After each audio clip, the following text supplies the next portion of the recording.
ओम मनोजवं मारुततुल्यवेगं जितेन्द्रियं बुद्धिमतां वरिष्ठं वातात्मजं वानरयूथमुख्यं श्रीरामदूतं शरणं प्रपद्ये। नमस्कार, स्वागत है आपका आचार्य वाणी में। मैं आचार्य डॉक्टर विक्रमादित्य आपके साथ हूँ और आज का विषय हमारा है कि मंगल का जो ये परिवर्तन आपकी राशि के दृष्टिकोण से होने जा रहा है। अष्टम भाव में मंगल आपके जाने वाले हैं। 3 अप्रैल से लेकर रहेंगे, 3 अप्रैल से लेकर 7 जून तक। और आपकी राशि के अनुसार से जो ये अष्टम भाव है, यहां जो है बंधन का भाव बोला जाता है। अष्टम भाव इमोशन पॉइंट ऑफ व्यू से बड़ा इंपॉर्टेंट माना जाता है। अष्टम भाव को मृत्यु का भाव भी बोला जाता है। अष्टम भाव बंधन का भाव बोला जाता है, जेल का भाव बोला जाता है। अष्टम भाव मिस्टीरियस भाव बोला जाता है, गुप्त विद्याओं का भाव भी बोला जाता है। और यहां मंगल का पदार्पण जो करीब करीब आप मान के चलें 2 महीने से ज्यादा रहेगा यहां मंगल, और बहुत कमजोर अवस्था में रहेंगे। और ऐसे में मंगल का पदार्पण जो होने वाला है 3 नक्षत्रों में होने वाला है। पुनर्वसु, पुष्य, अश्लेषा।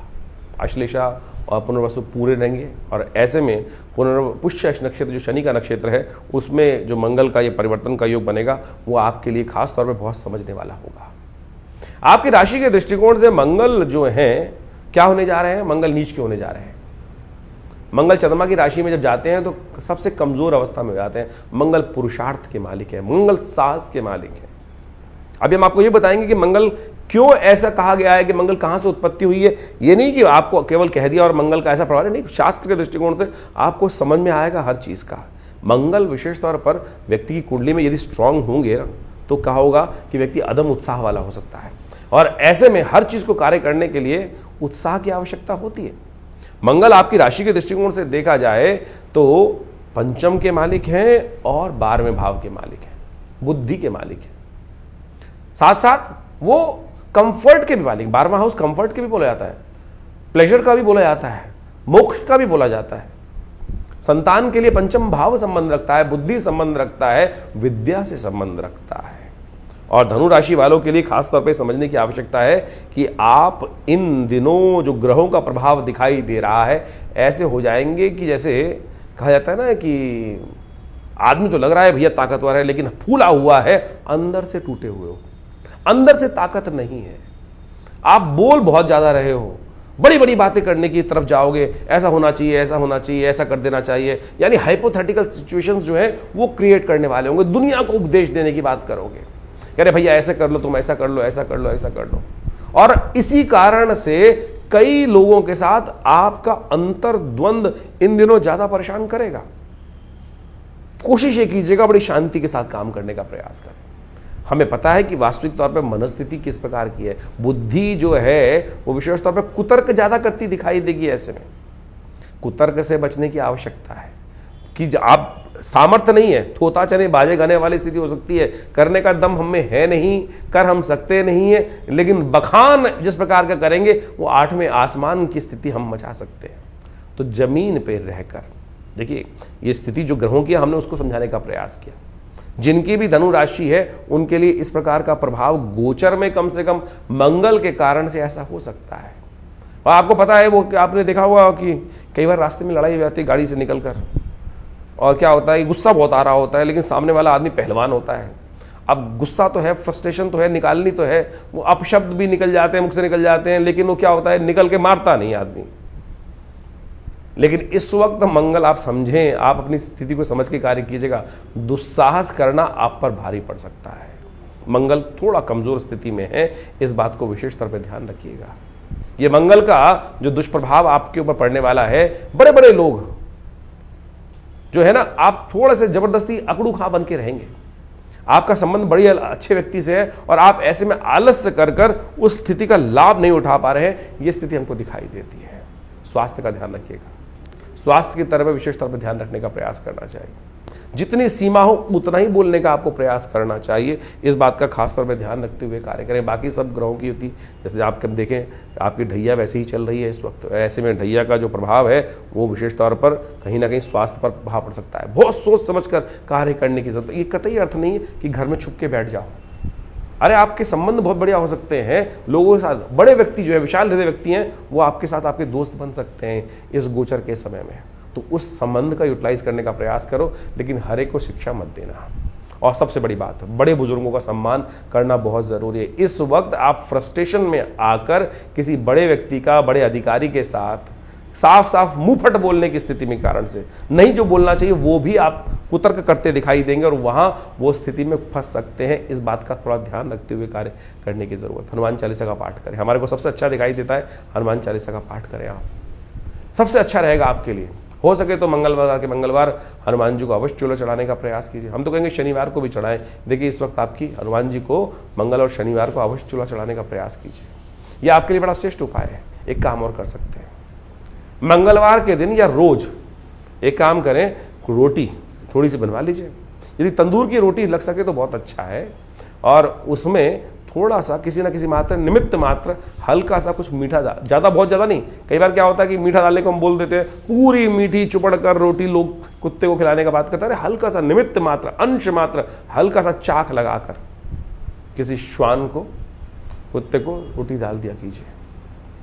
देखिएगा आपके मंगल का नेगेटिव प्रभाव कम करने का रास्ता। अब मंगल है क्या ये भी समझ लीजिए ना।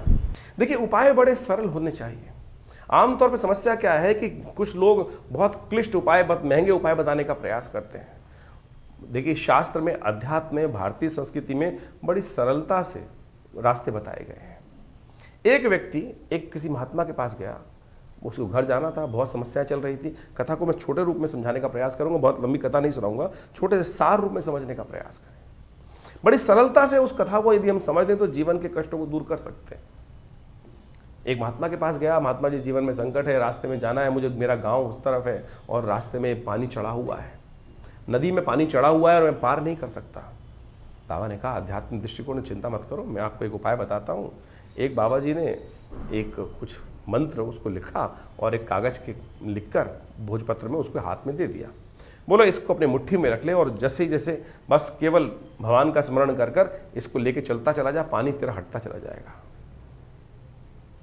उसने उसको रास्ते में देखा तो वो चमत्कार था कि जहां जहां वो लेके जा रहा था वो पानी हटता चला जा रहा था और वो भागता चला जा रहा था। उत्कंठा हुई रास्ते में देखते देखते, क्या अरे ऐसा क्या बाबा जी ने दे दिया है। उसने पर्ची खोली, उसमें राम नाम लिखा था। अरे राम नाम लिखा है, इतना सा देखा और देखता क्या है कि वो पानी वापस उसकी तरफ भागता चला आ रहा है। भागा वापस, अरे डूब जाऊंगा, और महात्मा के पास वापस पहुंचा। महात्मा की शरणागति प्राप्त की। महाराज आपने कहा था देखना, मैंने देख लिया। बाबा ने कहा कोई बात नहीं, चिंता मत कर, मैं दोबारा कुछ बना के देता हूं। बाबा ने फिर एक उपाय दिया और हाथ में कहा बस इसको लेके जा, अब चिंता मत करियो, बस लेके चला जा। और उसके बाद वो फिर वही गया पूरा पार करते हुए। अब तो उसको एक बार एक्सपीरियंस कर चुका था, उसने बाबा की बात को पूरी तरह अक्षर से अक्षर माना और उसके बाद उस रास्ते को पार कर लिया। पानी घटा और वो पार कर गया बिना किसी द्वंद्व के कारण से। घर पहुंचा, घर पहुंच के फिर खोलता है हाथ को, पुड़िया को, उत्कंठा, क्योंकि हम भी ऐसे हैं हठधर्मी जो हैं जो ना तो विश्वास करते किसी बात पर। उसने फिर खोल के देखा और उसमें लिखा वही राम नाम। इस संसार को पार करने के लिए राम नाम ही तो है। उपाय यही है, जो उल्टा जपो सीधा जपो वही पार कर जाएगा। उल्टा जप के वाल्मीकि बड़े ज्ञानी बन गए। तो सोचो ये स्थिति थी, लेकिन हमें भी क्या होता है, हमारे को बड़े बड़े पैसे खर्च करके उल्टे सीधे कार्य कर कर तभी हमको मजा आता है। अरे सीधी तरीके से हमने आपके इन ग्रहों को बदलने के लिए सीधा साधा रास्ता बता रहे हैं ना, आप सीधी तरह से उस पर विश्वास करके चलने का प्रयास तो करो। ये सीधे साधे उपाय ही, बिना किसी कारण, बिना किसी खर्चे के उपाय। हमको हमारे गुरुदेव सिखाते थे कि भाई ऐसा उपाय मत बताओ कि जो में हजारों रुपए खर्च होते, क्या होगा उस उपाय को खर्च करके। सीधे तरीके से आप इन सरल उपायों को जो हम इस चैनल के माध्यम से आपके समक्ष रखते हैं, आपकी राशि के दृष्टिकोण से हम बताते हैं, वही करने का प्रयास कीजिए ना, तो आपके जीवन के कष्ट दूर होंगे।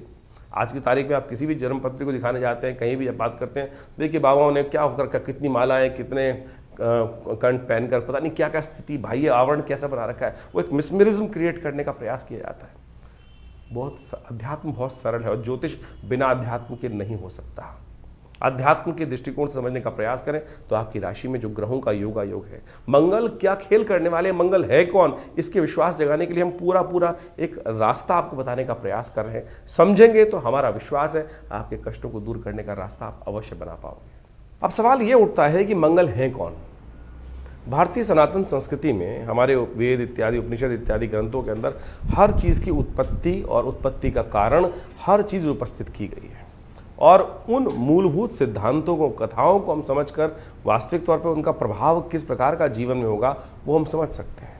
जैसे चंद्रमा कहाँ से उत्पन्न हुए, सूर्य कहाँ से उत्पन्न हुए, किस प्रकार से उत्पन्न हुए, क्या उनकी कथा है, इसके साथ साथ स्वभाव क्या है, किस प्रकार के योगायोग जो ज्योतिष के दृष्टिकोण से हमें दिखाई देते हैं वो बनेंगे, क्या होंगे, किस प्रकार के करेंगे।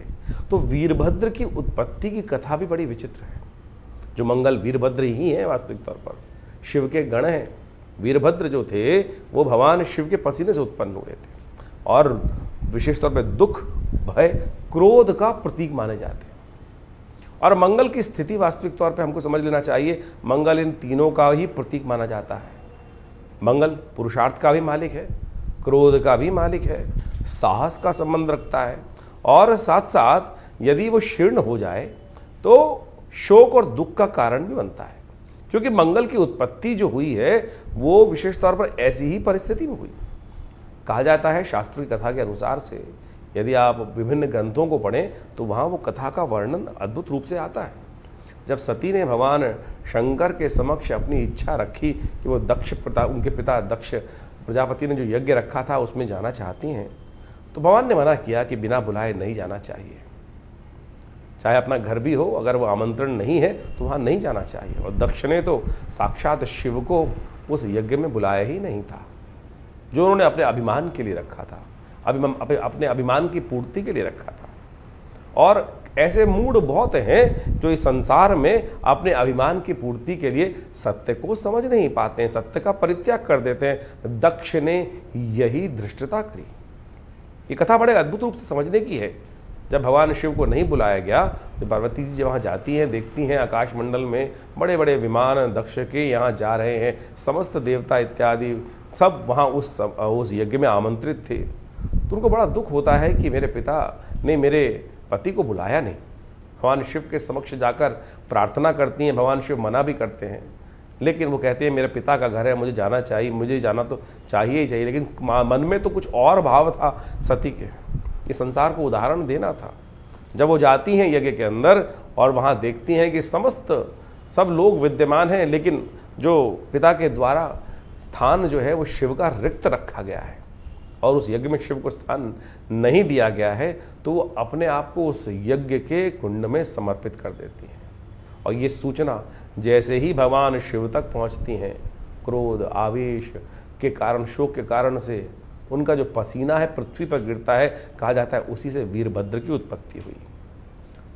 और वीरभद्र ने जाकर उस यज्ञ क्या था, वो वास्तविक तौर पे अधर्म का प्रतीक ही वो हो गया। तो अहंकार की पूर्ति के लिए उस यज्ञ को दक्ष ने रखा था। वो यज्ञ का विध्वंस होना इसलिए आवश्यक था क्योंकि वो अहंकार की पूर्ति के लिए किया जा रहा था। अहंकार यज्ञ के द्वारा नहीं पूरा हो सकता, और दक्ष के उस यज्ञ को वीरभद्र ने जाकर संहार किया, और जो उसके बाद दक्ष का सिर तक काट दिया गया उस अपराध के कारण से। और जब भगवती का शरीर वहाँ लेके जाते हैं वीरभद्र, तो शिव वीरभद्र को आकाश मंडल में स्थित कर देते हैं, और वही धरती जो से उत्पन्न हुए जो वीरभद्र थे भगवान शिव के पसीने से, क्रोध के प्रतीक माने जाते हैं और विभिन्न आयुधों से अलंकृत हैं और संहार करने वाले हैं, अहंकार का संहार करने वाले। ये वीरभद्र की कथा है। और कहा जाता है कि ये संयोग जब बनता है, विशेष तौर पर जब मंगल और चतुर्थी का संयोग बन जाता है, उसी दिन वीरभद्र जयंती मानी जाती है, मंगल की जयंती मानी जाती है। और भगवान शिव के आशीर्वाद से वो आकाश मंडल में उस दिन से स्थिर है, धरती पुत्र माने जाते हैं।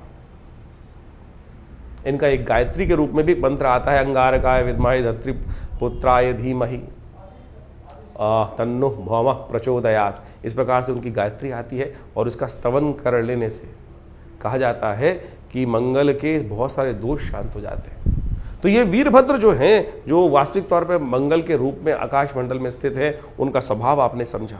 और इस वक्त जो ग्रहों का परिवर्तन का योग बना है, मंगल जो है कर्क राशि में जा रहे हैं। मंगल एक अग्नि तत्व की राशि के मालिक माने जाते हैं, और अग्नि तत्व की राशि के होते हुए वो जल तत्व की राशि में, कर्क राशि जल तत्व की राशि, जल तत्व के होते हुए जब अग्नि, और विशेष तौर पे आप समझें कि जल तत्व के साथ जाके बैठेगी तो क्या वो वाष्पीकरण होगा, उड़ेगा, वो वाष्पीकरण होगा, मंगल निस्तेज हो जाएंगे, दुस्साहस करने के योग बन जाते हैं। विश्व में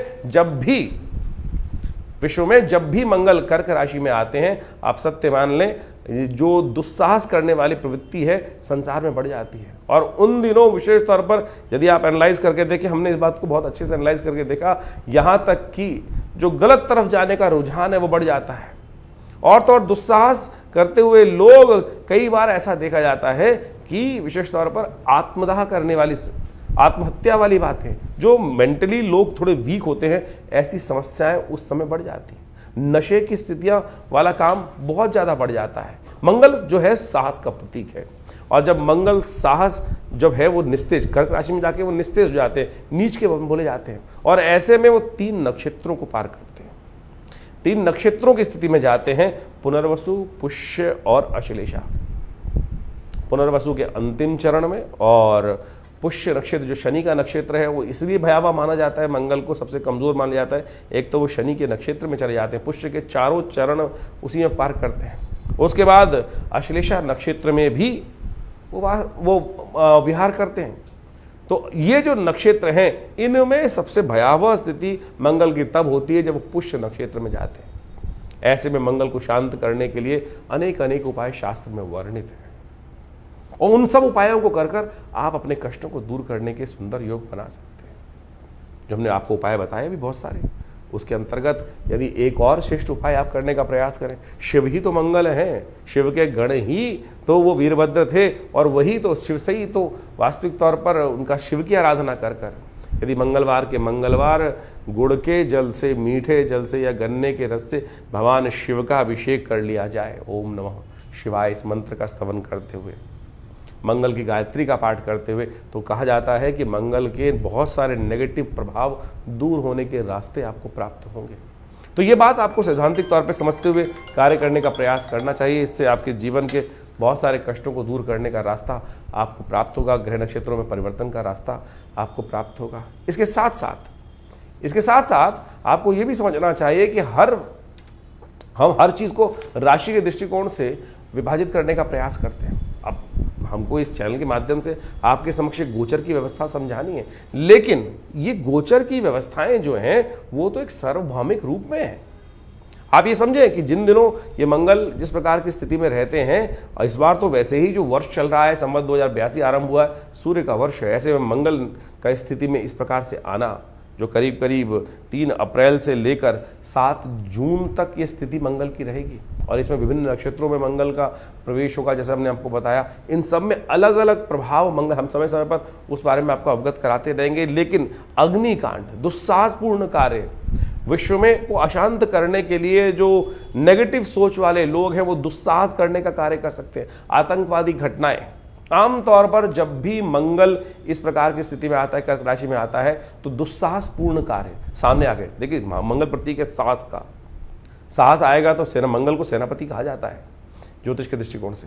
जब मंगल सेनापति पूर्ण ताकत में होगा तो सामने आकर व्यक्ति लड़ेगा, सामने आकर वो साहस करने का प्रयास करेगा। लेकिन जब मंगल क्षीण हो जाता है तो दुस्साहस, गलत कार्य, निकृष्ट कार्य करने की तरफ गलत मानसिकता के लोग ज्यादा प्रेरित हो जाते हैं। आतंकवादी घटनाएं, जो बम विस्फोट इत्यादि की घटनाएं ज्यादा विशेष तौर पर घटने के कार्य करते हैं, जिनको नीचता वाले कार्य कहा जाता है, यानी गलत तरफ ताकत लगाकर कार्य करने की तरफ, निकृष्ट कार्य करने की तरफ मनोवृत्ति लोगों की बदलती चली जाती है। नुकसान पहुंचाने का कार्य, मानवता को नुकसान पहुंचाने का कार्य, ऐसे में निकृष्ट मानसिकता के लोग ज्यादा करते दिखाई देंगे। शांत होकर आपको समझने का प्रयास करना है, आपको अपने जीवन की रक्षा करने का प्रयास करना चाहिए।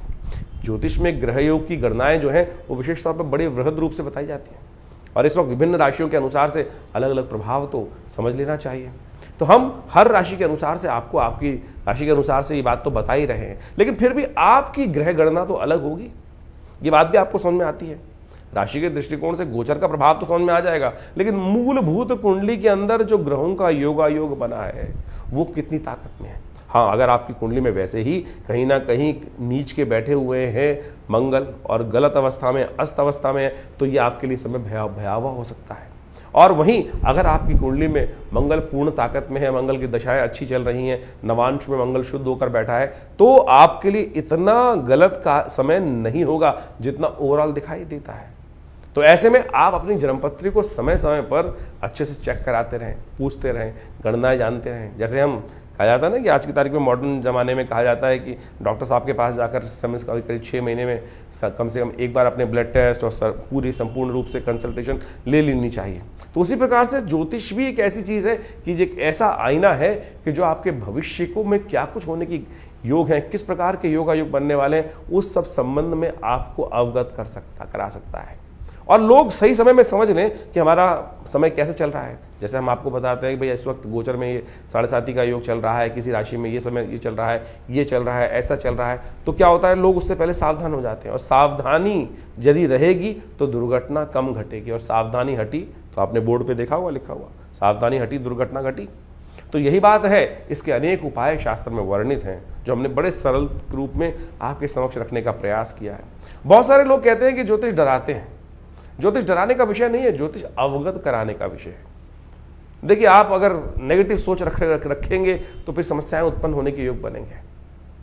आप कोई बीमारी है तो अब ऐसे तो एक समझें कि जैसे मान के चले हर कोने पर कहीं ना कहीं किसी ना किसी बीमारी के वायरस फैले हुए हैं। कई लोग बहुत डरते हैं। आप मान के चलें कि भैया नहीं वहाँ तो हाइजीन नहीं होगा, ये नहीं होगा, वो नहीं होगा। कुछ लोग होते हैं एकदम उत्साह के सारे, नहीं मेरी इम्यूनिटी इतनी स्ट्रांग है, मैं तो बिल्कुल ठीक ठाक होकर निकल जाऊँगा। और ऐसे में जब मंगल नीच के हो जाते हैं तो जो डरने वाले व्यक्ति होते हैं और ज़्यादा भयावह स्थिति में हो जाते हैं। इमोशनल वीक व्यक्ति जो हैं, जो साइकोलॉजिकल तौर पे कमज़ोर व्यक्ति हैं, उनकी स्थिति आप स्वयं एनालाइज कर सकते हैं।